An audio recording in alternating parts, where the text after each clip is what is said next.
Po mga kababayan, no, meron po akong i-share sa inyo at ipaalam sa inyo na grabe po no ang pagtrabaho ni PBBM, parang wala pong pahinga yung ating pangulo. Biruin ninyo mga kababayan, si PBBM po ngayon ay merong healthcare program no na kung saan mas pinalakas ang preventive care. Biruin niyo mga kababayan, patuloy ang pinalawak ng administrasyon ni PBBM ang healthcare program upang masigurang may kasama ang bawat Pilipino sa panahon ng pagkasakit. Pangalawa, mas kumpletong serbisyo, free consultation, laboratory request at maintenance medicine.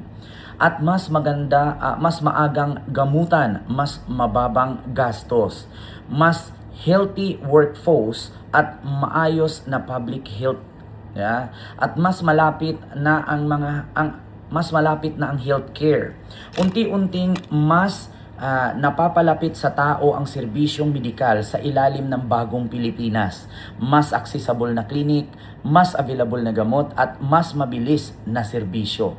Na kung saan po ngayon mga kababayan, no, mabilis kumilos para sa kalusugan ng Pilipino. Si PBBM, lalong-lalo na ngayon mga kababayan, ay nasa si PBBM ngayon mga kababayan, no, nasa libreng gamutan sa Bataan, no.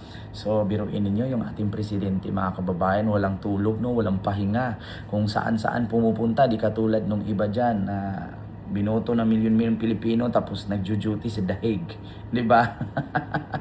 Buti pa yung ating pangulo, walang pahinga kahit sinabihang namamatay na daw at may cancer, di ba? Oh, so maraming salamat mga kababayan.